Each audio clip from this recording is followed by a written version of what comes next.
The politics lead now. Democrats say they are following the money, and they're now demanding answers from Treasury Secretary Steve Mnuchin about his past ties to a major shareholder in a Russian firm that was sanctioned by the U.S.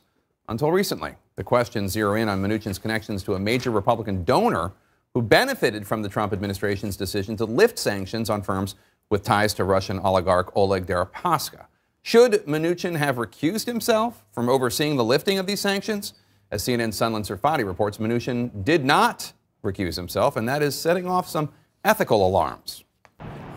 Democrats on Capitol Hill are ratcheting up pressure on Treasury Secretary Steve Mnuchin, zeroing in on his own alleged ties to Russia after the Treasury Department formally eased sanctions on Russian companies this weekend.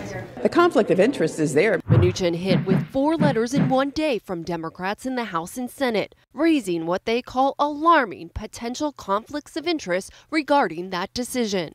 At issue, whether Mnuchin has a connection to the Russian billionaire Oleg Deripaska, who has close ties to Vladimir Putin. The U.S. had sanctioned Deripaska's companies last year in a move to punish the Kremlin for interfering in the 2016 presidential election. Among those companies with sanctions now lifted by Mnuchin, Rusal, an aluminum manufacturer whose shareholders include a deep-pocketed American Republican donor, Len Blavatnik, who Mnuchin has a personal history with, reportedly investing in Mnuchin's film company and even hosting Mnuchin on his yacht, according to the letters. This suggests to me that there was never an intention to impose sanctions on these companies or on Deripaska.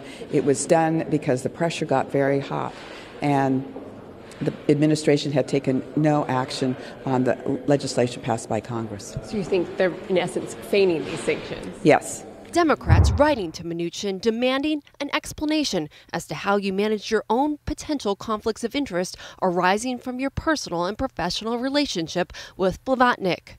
The Treasury Department firing back, calling the Democrats' suggestion of conflict of interest baseless, saying Mnuchin had no direct business relationship with Mr. Blavatnik.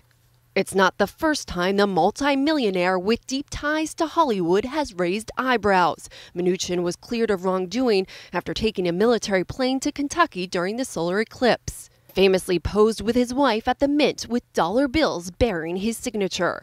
All this as Mnuchin is still putting off calls to testify on Capitol Hill, one of 3 cabinet secretaries to do so lately. It begs the question, what are they trying to hide? But they can only do that for so long because Congress has subpoena power, and they will be subpoenaed. And Democrats on Capitol Hill tell me this increased attention on Steve Mnuchin is just another indication on how they intend to hold the administration's feet to the fire, so to speak, up here on Capitol Hill, Jake, especially, of course, with their newfound power in the House.